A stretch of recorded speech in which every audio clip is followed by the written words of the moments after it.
Hi,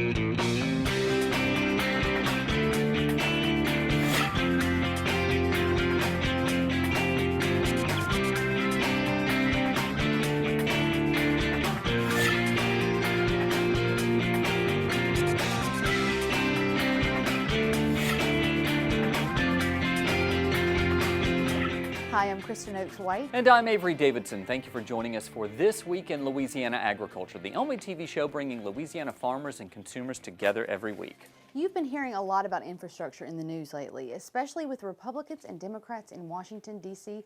trying to come together on what could be more than a $1 trillion spending measure. That money would be used on things like ports, bridges, and roads, things important to all of us and vital to agriculture. And if you want to see how infrastructure affects farmers, all you have to do is drive the routes grain trucks use in Morehouse Parish. Usually I would edit out video like this that's shaky and just not fit for your viewing, but for this story, shaky video is the story because it's being shot in a truck and on this road. This is Sunshine Road. Damian Bollock is a farmer in Morehouse Parish. He shows me on this map the route he usually takes to get his corn and soybeans to the port of Lake Providence. Usually we go down Sunshine Road if we can to go to the port. But if we can't, then we have to go all around this crooked road, all the way over here, almost back to here, then go to Oak Grove and back across. The problem is, this is the condition of Sunshine Road, so bad that Bollock has to get out of his truck to see if his 4x4 can make it through the ruts. Somebody got stuck the other day. I see footprints all around on the ground. And the alternate routes Bollock has to use when Sunshine is impassable are not much better. This paved section has potholes every couple of miles. And sometimes the fields are dry. You could harvest, but you can't use the road because it can't fight the mud holes. Bollock says these poor roads prevent him from being able to harvest his crops and get them to market. And he's hoping someone can fund fixing these parish roads to save his livelihood. We desperately need it because if it rains in the fall, you have to wait till the roads dry out to be able to use them. Because if you don't use them, then you'll be shut down for several days because you just can't get your crop out.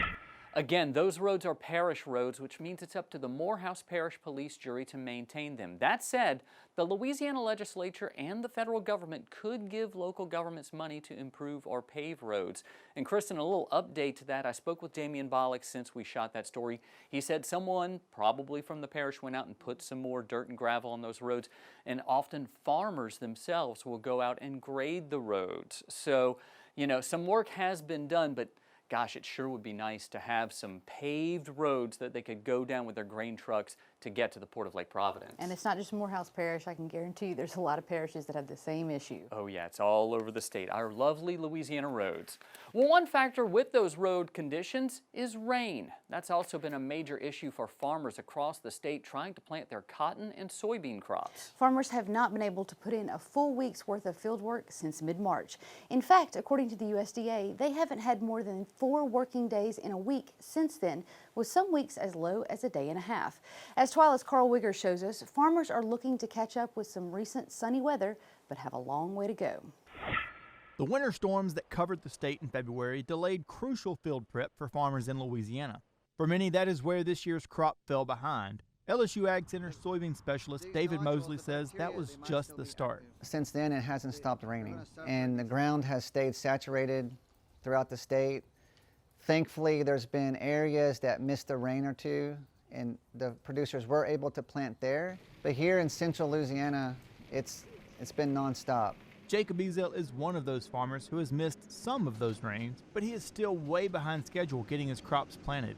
On soybeans, we are probably 70% left to plant, and cotton we are at 0. We haven't planted any cotton yet, and over toward the 1st of June, I wouldn't plant any, mainly because of harvest. We're throwing it over into hurricane season. As of last Sunday, so May 16th, I believe, the USDA numbers showed that statewide we were 45% planted, and the 5-year average is about 77% planted. Those numbers have been updated, but they're still not great. As of May 23rd, 58% of soybeans are planted, well behind the 5-year average of 85% that is usually planted by this time of year.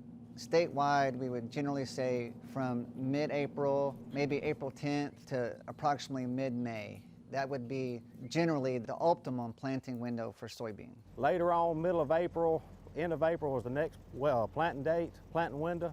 Those crops are not near about as pretty. It is saturated. It has really hurt the corn crop. Soybeans, I've seen a good bit of soybeans that's had to be replanted. Everything has just been pushed back a month, really, a whole month later than usual. Generally speaking, if you plant past that window, the yield should start dropping a little bit every day that you get past the planting window. As farmers are pushed further behind schedule, they're adapting their plans to fit around the weather. Our plans changed week to week, day to day. I was going to plant cotton on all of this, and I wasn't able to come in here and spray it and work it up and get it planted in a timely manner. So I changed all of my acres from cotton to soybeans here and moved my cotton somewhere else that's already prepared to plant. I went into this year not planning on planting any corn, just doing 50-50 cotton, soybeans. As of today, I'm probably going to be 20% cotton and the rest of it soybeans, and it's mainly because of timing. Mosley remains hopeful that farmers like Ezel can still grow a good soybean crop, but it all depends on some good luck from Mother Nature moving forward. And our producers, they can plant so fast once they get started. We could be planted in the next couple weeks if the rains would stop. Going forward, we need to not have a droughty summer, so we don't just need the rain to stop and never start again. We need to have timely rains throughout July, and we need to have our insect and disease pressure to stay low. If those conditions can come true, then we'll still have a good crop this year. I'm Carl Wiggers for This Week in Louisiana Agriculture. Ezel was able to get his cotton planted earlier this week and is making progress with his soybeans as well. Of course, he didn't plant as much cotton as he originally planned to, but that's a theme we're seeing this year, and really every year farmers are adapting. And I can tell you one farmer that I know pretty well who is in the exact same situation, and I'm hoping that the sunny weather that we have today continues throughout the rest of the week so they can get some, across the state can get some work done. Yeah, you said Landon hadn't been able to plant since April? The first week of April, they have not planted a soybean yet. Wow, that's a lot of work. It is. Well, according to the latest crop progress report, cotton acreage is even more behind the 5-year average than soybeans, with only 50% of the crop planted as of May 23rd. The deadline to qualify for cotton crop insurance was May 25th, meaning farmers were scrambling to get as much in the ground as possible. LSU Ag Center cotton specialist Matt Foster says even the cotton already planted is struggling, meaning farmers are replanting a lot of acres. Cooler temperatures have affected the planted and the emerged cotton. You know, you'll get some cotton emerging and it's yellow coming out of the ground. So these cool temperatures, and a lot of growers I've spoken with, they're going to be replanting.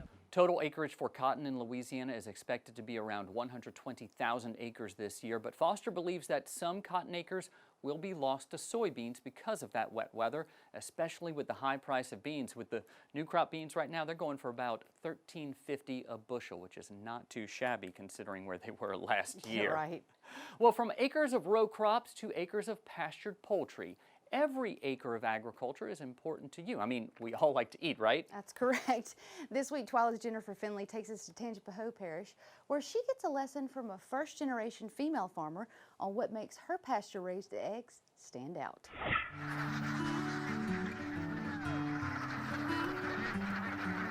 This morning, we're in Loranger, Louisiana with Ashley Baradell of A&A Acres.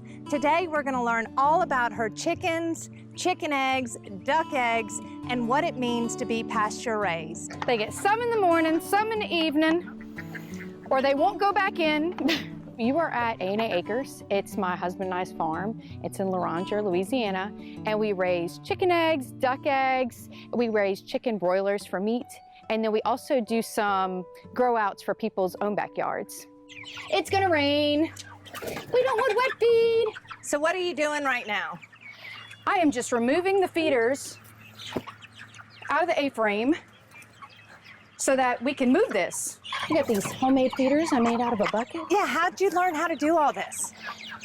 I mean, YouTube, you know, I went to the store and I bought galvanized feeders. Notice it has no top.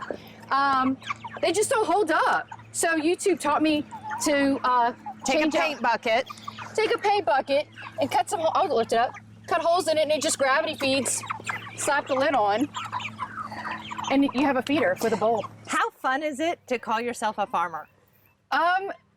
really fun. At first, I was a little bit, I have a bachelor's of science in geography, and I was in the corporate world. And at first, I felt a little bit like, I don't know, not thrilled. But once, COVID and everything happened, my whole family was coming to me. I need eggs. I can't get meat. Now I feel like a superhero being a farmer. So some of my chef friends are absolutely cuckoo about duck eggs versus chicken eggs. Why?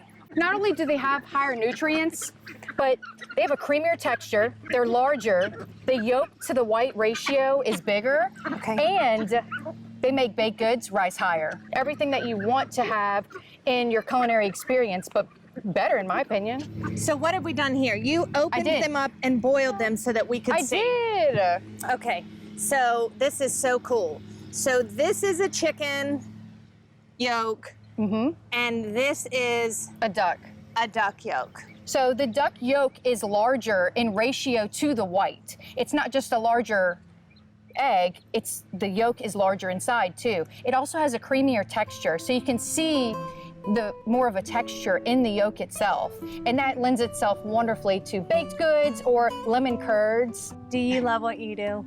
Absolutely.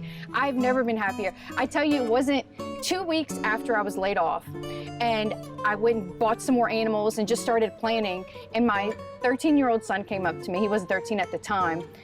He was younger, but he came up to me and he said, "Mom, you're different." And I said, "What do you mean?" And he said, "You're happy." So, bring the tear. I never realized how unhappy I was. So I'm definitely happy now. You can find Ashley every Saturday from 8 to 12 at the Farmers Market in Hammond. If you would like to connect with A&A Acres for pasture-raised chickens or some delicious duck eggs for baking this weekend, head on over to our website at twilatv.org. And I can tell you, I wouldn't mind having some of those ducks in my refrigerator at home. Oh yeah, those duck eggs are really good to cook with. And maybe you can add that to your backyard flock. I mean, you did have deer at one time, so hey, what's wrong with a duck or two? Now we got guineas. You got guineas. I keep forgetting about that. Yes. Well, speaking of refrigerators, can you imagine your life without one in your kitchen? On this week's Ag Minute, our friends at the Southern Food and Beverage Museum show us around one of their exhibits highlighting the origins of the ice box, as my mother still calls it, and early refrigerators and its impact on modern food. Hi, I'm Liz Williams, here at the Southern Food and Beverage Museum for your Ag Minute. Today we're going to talk about Louisiana and ice. In 1849, there was the first commercially manufactured ice here in New Orleans. It was so successful that very soon there were many ice houses that were manufacturing ice.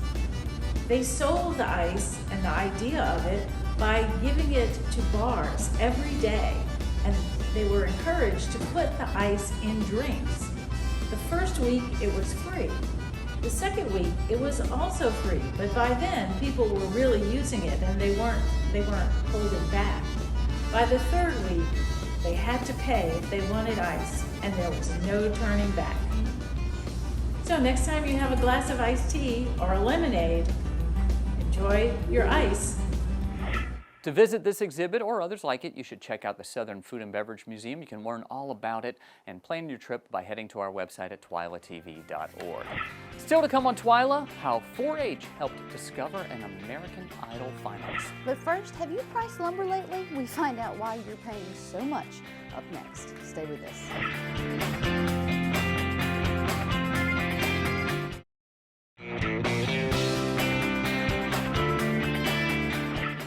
If you've tried to do any home improvement projects or maybe looking into a privacy fence or a chicken coop like me, you already know that lumber prices are super high right now. Yeah, lumber prices have increased more than 300% during the pandemic. As Craig Gautreaux shows us, new home construction, remodeling of existing homes, and a tight supply of lumber all contribute to the dramatic increase. If you started construction on a new home or a home improvement project, you probably experienced sticker shock when it comes to the price of building materials, especially lumber. Mills simply have not been able to keep up with the growing demand. One of the things that they didn't actually anticipate was the fact that the huge run-up of housing constructions and also the remodeling that actually keep the demand for lumber as high as has been. The seeds for this lumber shortage can be traced back to the financial crisis of 2008, when housing markets collapsed, which caused demand for lumber to crater. A lot of mills closed. They could not maintain operations. They closed, and they hadn't really opened. Chang estimates that more than 100 mills closed in the Southeast between 2006 and 2021, which represents more than 40%. On the other end of the equation, landowners have not seen any significant increase on the price they receive for their timber. High prices and the low stumpage price is probably going to be here for a while until somebody break that status quo and brought a new mill in. Vandersteen is adamant the spike in lumber prices is not because of a severe shortage of trees. That's completely false. We have more wood in our forest now than we had 50, 100 years ago. The problem that we have is that we don't have enough facilities to utilize all that's growing. Both Chang and Vandersteen believe this is an excellent time for lumber producers to invest in Louisiana because of the state's abundance of timber. With the LSU Ag Center, this is Craig Gautreaux reporting. Helping fuel the housing construction boom is many people moving away from large cities because they're able to work from home now, and they can do that pretty much anywhere, even the Caribbean. Not to mention the rebuilding happening in cities like Lake Charles, ravaged by hurricanes in 2020. Lumber prices are high, but crawfish prices are ticking lower and lower as the season comes to the end. Chuck Wagon Crawfish in Shreveport has crawfish for $2.75 a pound live and $4.95 a pound boiled. In Lake Charles, LeBlue's Landing has live crawfish for $1.49 a pound live and $4.32 a pound for boiled. And finally, our friends over at Tony's Seafood here in Baton Rouge has crawfish for $2.49 a pound live and $3.69 a pound boiled. That's almost $2 cheaper than when the season started. Make sure you call your local vendor to see what the current prices are, especially ahead of the weekend when prices can change. As always, these crawfish prices are brought to you by the Louisiana Crawfish Promotion and Research Board, which reminds you to always eat Louisiana crawfish, and to make sure, ask before you eat.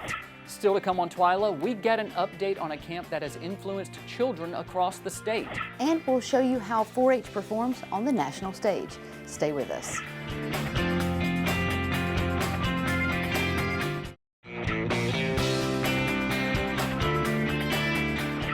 We've shown you stories in the past about all the damage sustained at Camp Grant Walker near Alexandria, and unfortunately there will not be any camps held there this year. That doesn't mean 4-H agents are sitting idly by as the camp undergoes repairs.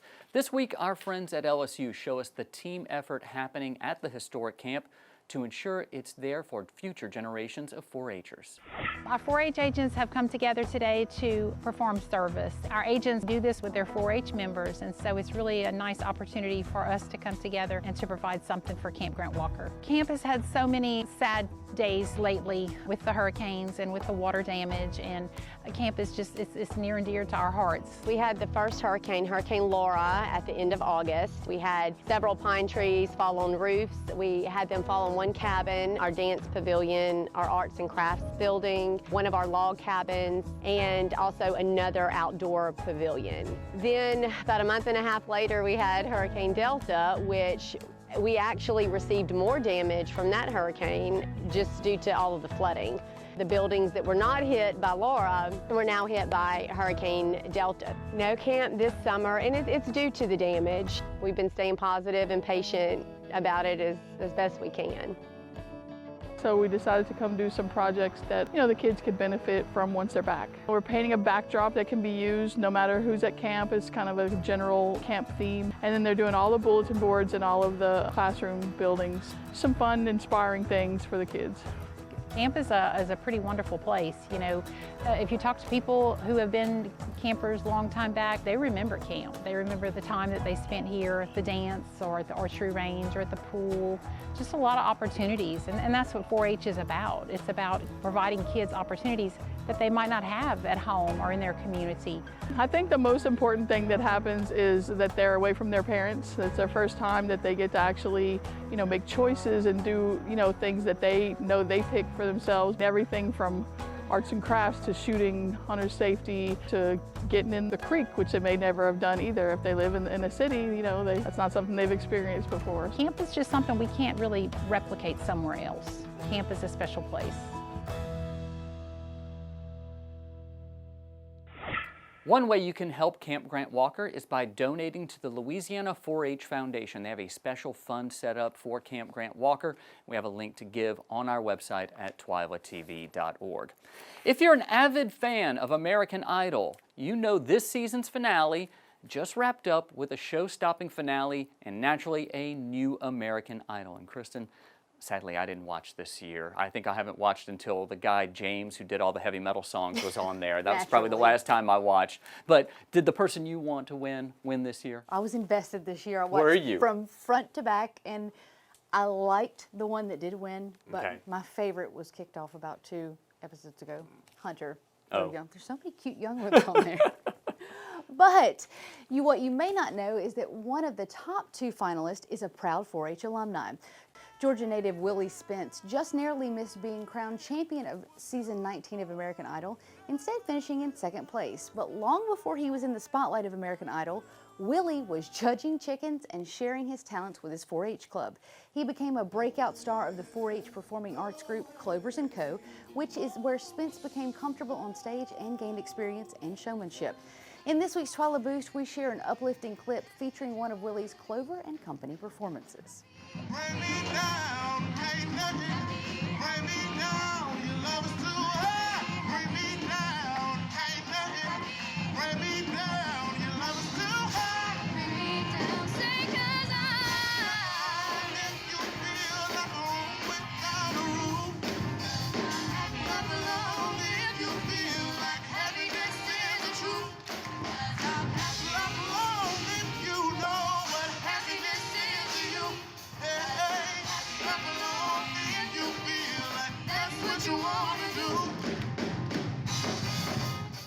Yeah, it does make me happy. That dude's got a voice. I That's told you. Really, really good. Well, before we finish the show, we wanted to update you on this year's Louisiana Farm Bureau Annual Convention.